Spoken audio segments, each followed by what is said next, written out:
Ya pemirsa, kami hadirkan untuk Anda ini adalah prioritas utama bantuan untuk Gaza, yaitu di mana diantaranya adalah makanan tentu, kemudian air, persediaan medis, bahan bakar, hingga suku cadang untuk memperbaiki generator di rumah sakit. Ini adalah beberapa hal vital, bantuan-bantuan prioritas utama yang kemudian dibutuhkan di Gaza, Palestina saat ini. Ini yang kemudian juga tadi kita lihat Pak Sarbini juga fokus mengenai hal ini, bagaimana kemudian bantuan-bantuan ini bisa langsung masuk menuju ke wilayah Palestina Gaza dan juga langsung diterima oleh masyarakat di sana.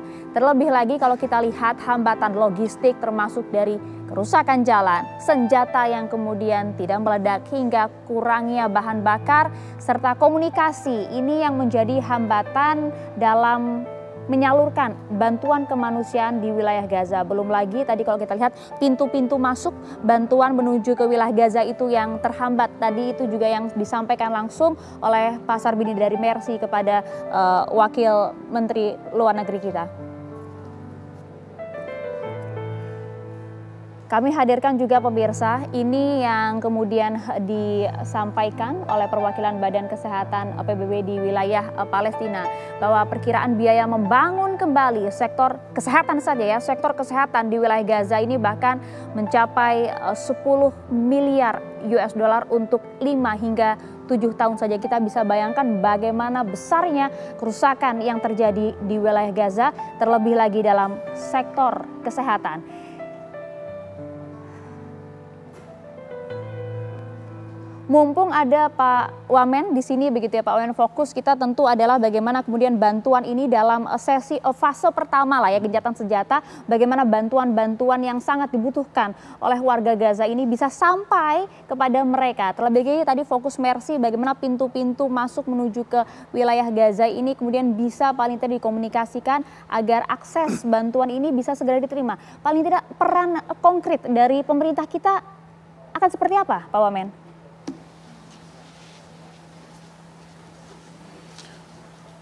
Jadi saya mau menegaskan kembali dalam hal ini ada dua peran yang diperlukan dari pemerintah yang harus kita lakukan di sini. Yang pertama adalah peran domestik, yaitu melakukan koordinasi dengan semua lembaga-lembaga charity yang akan menyalurkan bantuan ke sana supaya pertama kita bisa mengkoordinir semua bantuan ini, dan yang kedua kita bisa mengetahui besaran atau volume dari bantuan yang kita kumpulkan melalui semua organisasi charity yang ada. Dan yang ketiga, kita bisa menetapkan prioritas penyaluran bantuan sesuai dengan kebutuhan masyarakat di Gaza dan di Palestina secara umum saat ini. Kemarin saya sudah hari Jumat kemarin saya rapat dengan teman-teman dari Majelis Ulama dan Basnas.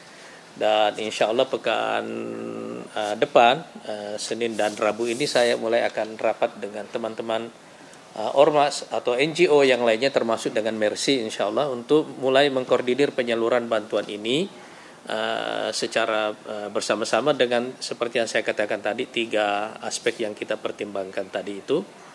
Supaya lebih rapi, yang kedua volumenya kita bisa tahu, dan yang ketiga adalah penyalurannya sesuai dengan prioritas yang diperlukan oleh masyarakat di sana.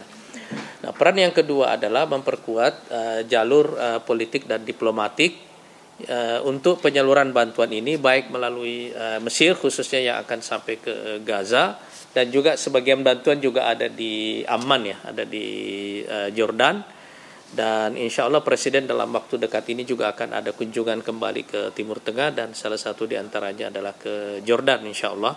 Saya kira ini akan masuk di dalam agenda pembicaraan beliau dengan Raja Abdullah yang juga merupakan sahabat beliau. Karena dengan Presiden Sisi kemarin ini juga sudah dibahas. Jadi di level yang paling tinggi kita insya Allah akan sudah melakukan hal ini dan akan terus melakukannya. Tapi kita sekarang merasa lebih optimis, terutama karena ini sudah merupakan kesepakatan bersama, dan di sini pihak Amerika Serikat merupakan mediator dan juga penjamin bersama pihak Mesir. Nanti insya Allah semua kendala-kendala lapangan akan kita bahas bersama dengan semua teman-teman NGO yang bergerak ke sana, sambil jalan kita menyelesaikan masalah insya Allah satu per satu. Tapi saya kira kali ini insya Allah Indonesia akan memainkan peran yang jauh lebih besar daripada sebelumnya insya Allah. Iya. Dan juga bagaimana Pak Wamen, luar biasa apa upaya yang akan dilakukan oleh pemerintah Indonesia yang seperti Anda sampaikan tadi, dan juga komunikasi dengan pihak Mesir, salah satu mediator, bagaimana kemudian untuk memastikan bahwa negara-negara Arab dalam hari ini kemudian Mesir dan juga Qatar betul-betul berkomitmen dalam stabilitas perjanjian tersebut, Pak Wamen. Saya kira kalau apakah kita optimis dengan perjanjian ini akan berlangsung atau tidak, saya kira itu dimensinya agak banyak ya dan lebih kompleks. Pertama, kita membaca dulu para aktor ya dalam hal ini Palestina dan juga Israel sebagai aktor utama di Palestina. Bagi masyarakat Palestina sekarang, semua faksi perlawanan di Palestina sekarang menganggap bahwa perang yang terjadi selama 15 bulan terakhir ini adalah satu lompatan besar dari intifada yang merupakan perlawanan sporadis seperti yang ada 30 tahun sebelumnya menjadi perang kemerdekaan. Dalam satu perang kemerdekaan, dia mempunyai ciri berlarut, korbannya sangat banyak, dan karena itu ujian terbesarnya pada dasarnya bukan pada kekuatan militer tetapi pada tekad untuk merdeka. Saya kira dalam hal ini, dan ini banyak pengamat Israel yang mulai menyadari hal ini, bahwa Gaza secara perlahan-lahan dengan semua korban yang begitu besar telah berubah menjadi Vietnam baru. Jadi ini sudah menjadi perang Vietnam. Korbannya sangat banyak tetapi akhirnya mereka merdeka itu. Ini satu.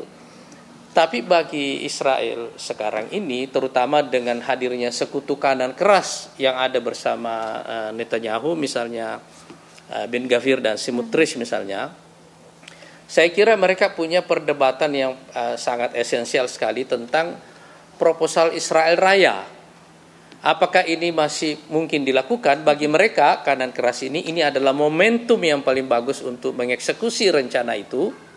Dan mereka sangat yakin setelah membunuh Hasan Nasrullah, merasa melumpuhkan perlawanan Hizbullah di Lebanon, kemudian berhasil membunuh Ismail Haniyah di Teheran, dan juga kemudian serangan Israel kemarin juga serangan bolak-balik ya antara Iran dengan Israel kepada Iran. Mereka merasa sangat optimis. Tetapi ini persoalan antara proposal lama, apakah Israel Raya masih relevan dan bisa dieksekusi, atau pada akhirnya dia akan menjadi Israel minimalis. Dan dalam konteks Israel minimalis, orang akan kembali kepada two-state solution. Solusi dua negara. Itu perdebatan sebenarnya yang paling esensial di elit politik Israel sekarang ini. Tapi ada faktor yang ketiga, yaitu aktor internasional, terutama dalam hal ini adalah Amerika, Eropa juga, dan aktor-aktor yang lainnya.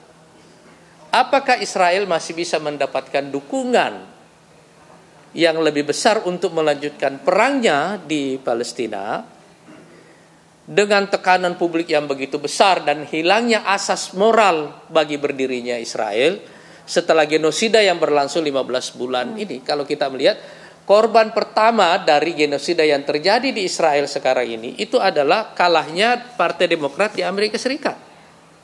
Iya kan? Mereka menyaksikan genosida itu berlangsung di bawah pemerintahan Biden, dan orang menganggap bahwa ternyata ini double standard ini benar-benar nyata. Dan kemudian ICC mengambil kesimpulan untuk menetapkan beberapa orang dalam daftar sebagai pelaku genosida. Ini semua menyebabkan dulu alasan yang membuat negara-negara besar great power dulu tahun 48 di PBB mendukung berdirinya Israel, yaitu Amerika Serikat, Eropa, Uni Soviet, dan juga Cina dan masyarakat internasional lainnya adalah karena mereka merasa bahwa orang-orang Yahudi yang sudah menjadi korban Holocaust dalam waktu yang lama di Eropa dan puncaknya pada masa Perang Dunia Kedua berhak untuk mendapatkan negara nasional buat mereka semuanya. Dan itulah Israel. Iya kan? Tapi alasan moral yang dulu menyebabkan Israel eksis sekarang itu sudah tidak ada, karena dulu yang merupakan korban Holocaust sekarang adalah pelaku Holocaust itu. Jadi persoalan Israel sekarang, kalau mereka mau melanjutkan perang, sekuat apa mereka mendapatkan dukungan internasional, khususnya dari pendukung utama mereka, yaitu Amerika Serikat. Dan kita melihat prioritas pemerintahan Donald Trump nanti ke depan, saya kira bukan lagi di situ. Kalau Anda melihat isu utama yang diangkat oleh Donald Trump sekarang, dia mau mengambil Kanada menjadi state yang ke-51, mau mengambil Greenland, ya kan? Mau menguasai kembali kanal Panama dan seterusnya. Semua ini tidak ada urusannya dengan Timur Tengah, dan saya kira Donald Trump berkepentingan sekarang menciptakan perdamaian di Timur Tengah seperti dia akan menciptakan perdamaian juga di Ukraine. Karena ini bukan lagi prioritas bagi pemerintahan Amerika Serikat yang akan datang. Ya. Saya kira itu konteksnya kalau kita mau melihat kira-kira akan seperti apa nanti jalannya perjanjian ini, apakah para pihak akan komitmen melaksanakan isi perjanjiannya atau tidak. Ya, menarik Pak Wamen, terima kasih banyak. Mungkin terakhir Pak Wamen, terima kasih telah bergabung bersama kami. Anda mungkin bisa mengawali juga mengajak kita semua untuk sama-sama bergabung untuk membantu Palestina. Silahkan Pak Wamen. Saya mengajak seluruh masyarakat Indonesia untuk ikut serta berpartisipasi membantu kemerdekaan Palestina dalam batas kemampuan apapun yang kita miliki saat ini, karena ini merupakan kewajiban atau amanat konstitusi, ini juga merupakan kewajiban agama, dan yang lebih penting juga adalah ini adalah darurat kemanusiaan. Kita dulu pernah dijajah, kita tahu betul pahitnya berada di bawah penjajahan, dan sekarang ini waktunya kita membantu saudara-saudara kita di Palestina untuk menikmati kemerdekaannya setelah lebih dari hampir 80-an tahun mereka sudah mengalami penjajahan yang luar biasa. Dan saya kira sebagai bangsa Muslim terbesar di dunia dengan populasi terbesar di dunia, dan juga sebagai negara Muslim dengan ekonomi terbesar, karena ada 3 negara Muslim yang ada di G20, yaitu Indonesia, Turki, dan Arab Saudi, sudah sepantasnya bantuan kita kepada saudara-saudara kita di Palestina sesuai dengan ukuran kita sebagai negara Muslim terbesar di dunia. Baik, terima kasih banyak Wakil Menteri Luar Negeri Republik Indonesia Bapak Anies Mata telah bergabung bersama kami di Apa Kabar Indonesia Malam. Salam sehat untuk Anda. Assalamualaikum Pak Wamen. Assalamualaikum warahmatullahi wabarakatuh. Terima kasih Mbak Maria. Terima kasih banyak Pak Wamen. Terima kasih telah bergabung bersama kami.